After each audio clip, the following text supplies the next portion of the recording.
Jai Jinendra, Namaste. Hello, my beautiful souls. Happy Deepavali, Sudipavali Hardik Shubhecha, and Sal Mubarak. Welcome, my audience. First, I would like to thank all my audience, my family, friends who have subscribed, liked my first podcast, and also for all the constructive feedback provided by my friends. I am thankful to all of you, and I hope I am kind of getting better with the second one. So today we are with the next podcast, and the topic for this podcast is impact of substance abuse within a household. How a household navigates through situations when one of their family members is under substance abuse, what kind of problems they go through, how they navigate it, where they find the source of support. And today we have Kareem. Thank you, Kareem. Kareem is going to talk about how they, as a family, navigated when one of her family member was under substance abuse. So we welcome Kareem and hear from her. Kareem, before I start my questions, would you like to give us a little background about your family member and how did you all go about it?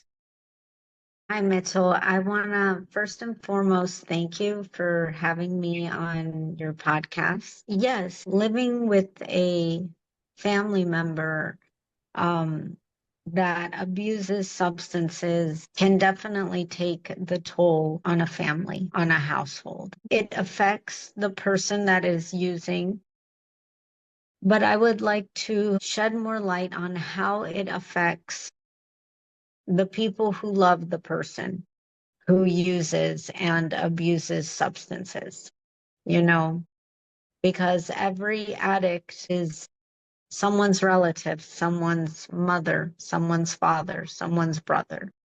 And they're all, every person that abuses substances is important, and their life is important to the people that love them. Sure. Thank you so much. And my first question would be, how has your loved one's substance abuse affected the emotional atmosphere in the home? So I think that the best term that I can use to describe the emotional toll when you have a family member that abuses substances is that it takes away from the normalcy of a holiday, the normalcy of a get together, the normalcy of family time, of conversation, of significant dates, events.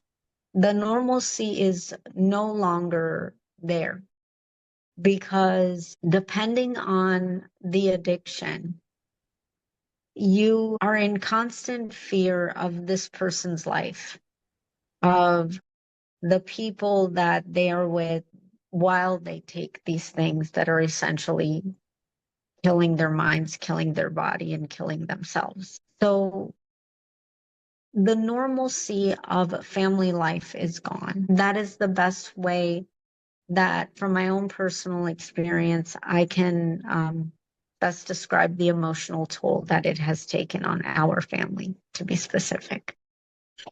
And want to thank you here that it's so difficult to kind of live those horror memories, but I'm grateful that you're here to share that. So you said, it affects the normalcy. So could you just throw some light on if that was the case, how did you navigate that situation? How did you all bring a new normalcy in your life, in your family? So, usually in the beginning of any addiction, the addiction is hidden. There are secrets. There are many lies and then more lies to cover up the initial lies. Um, in my family was it was at a significant level where we believed that this family member lived in one state and then in reality they were in another. We thought that he had a job and with a certain company, and then come to find out this employer had never even heard of him. The situations are honestly endless because in my personal experience, it had lasted over 2 decades. So there are many, many, many situations. But what I can tell you, the link to substance abuse is that whenever it reaches a level of extreme, there are always one or multiple people that enable the behavior, whether that be another family member, whether that be a significant other, a friend. There is always someone who facilitates the drug use. And that's why intervention is so important, because one person can impact any progress that had been made, any progress that the person attempts to make if they once again enable the behavior. Enablement in the most common form is money. They invent an extreme situation, they play the pity game, and whomever loans them or gives them money. That is the first one. But it could be as loaning them your car, which in my case wouldn't come back, or would come back completely wrecked and destroyed. Could be as staying at someone's house. Anything that facilitates the behavior is enablement. And the only way to help anybody with substance abuse is being firm with boundaries.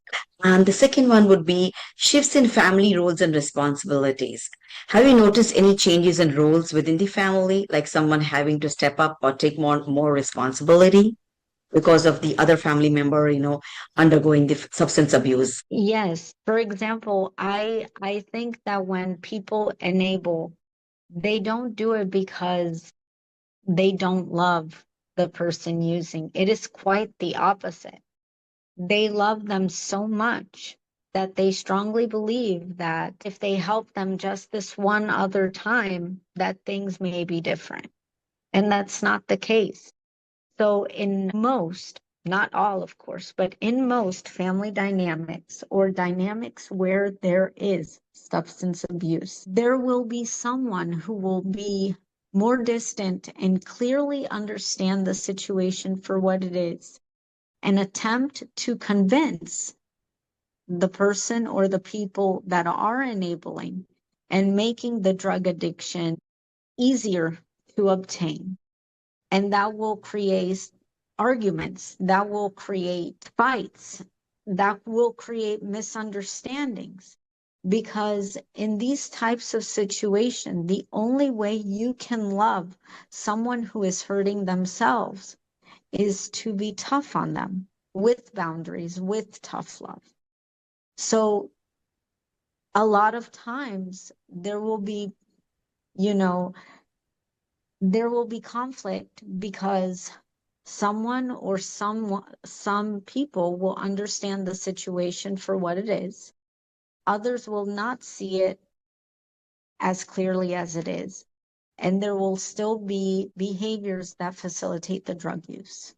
And so that definitely creates conflict, and eventually will cause a shift to where one person will either have to step up and ask for help and essentially try to get everyone together for an intervention. And I understand that maybe you are the one in your family who had to step up. Yes, I was the one that saw things clearly, and as they say, ignorance is bliss.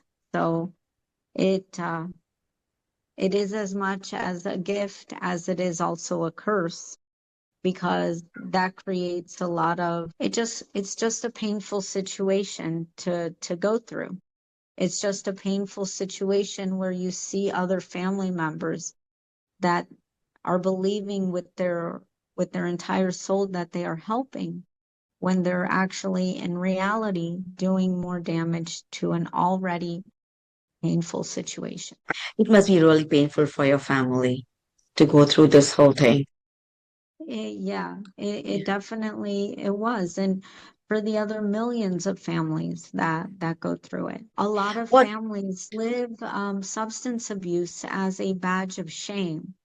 And the most helpful thing is for the families to find a support system for themselves. Yes, You know, my next question was something related to that, coping mechanisms, support systems. So what has helped your family cope or begin to heal? And have you found support system that made a difference to you or to your family members? well, a support system, no matter if it is a good friend or if it is a group or if it is a therapist. Every person knows what can help them, or simply speaking to others that can relate. That's what creates the most personal bonds, in my opinion. Speaking to others that can relate to your situation. And then you have to let it out, and you have to not wear it as a badge of shame, but wear it as a cry for help, asking others, confronting others, what you can do to realistically help. And then with your family, setting those boundaries with intent so that a person is cornered and understands that they can either get better or there can no longer be place in the family for them. You brought up the thing about badge of shame. What we see around in the society is not many of them want to come out and talk even to their close ones. They want to shove this under the carpet because they don't want others to know what's happening in their family. And I feel if one family member is under substance abuse, the other family members should try to find support system with close ones and maybe try to find some answers from them. Yeah, you don't have to live with a badge of shame, navigate that situation by talking or getting support from close ones. That's So, correct. Yes. yeah. One situation, if you want to rate, wherein it was a really precarious situation, you and your family came out of that situation, maybe something audience would like to kind of get something from that.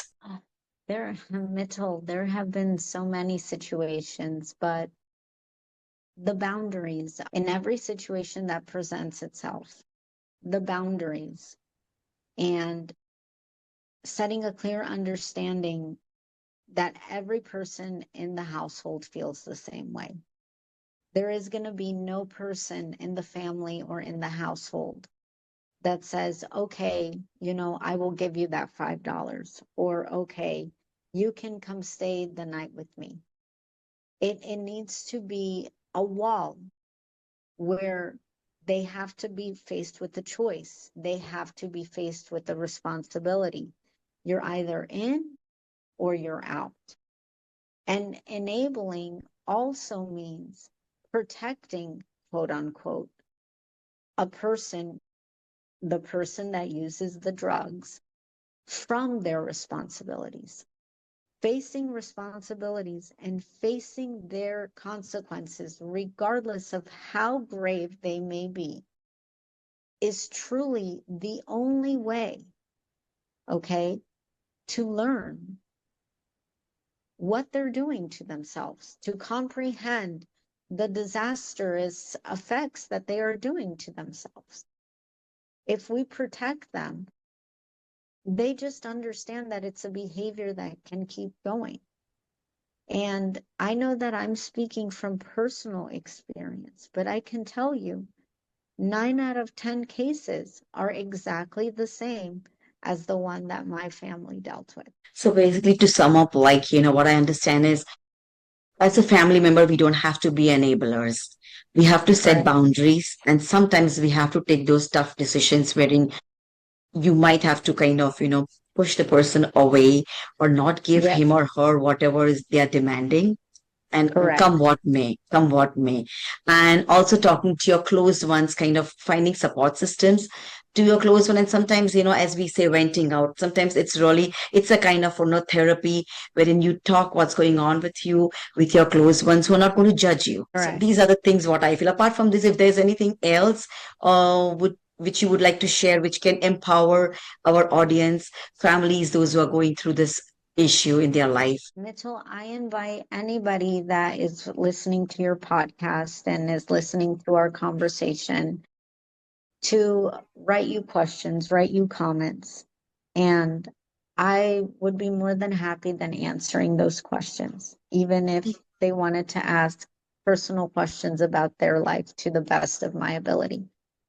Like Great. I Thank you said, so much. yeah, Mhm. the creates um what creates relationships is and bonds is being able to relate through situations. And because these are situations that most often are lived in secrecy from the user, but also from their family, I invite your listeners to ask those questions. And, we're here to support. Great. Thank you for that offer. So, my audience, if you all have any questions, please write to me. I will pass it on to Kareem and get you all the answers. Thank you, Kareem, for giving this time to us. And I wish and I pray that, normalcy really comes to your home very soon. Thank you, Mitchell. Have a Thank you. great evening. You too. And my audience, thank you. And if you all have any questions, please put it in the comment. I would be happy to answer. Bye. Take care. Bye bye. Jai Jinendra. Namaste. Bye, beautiful souls.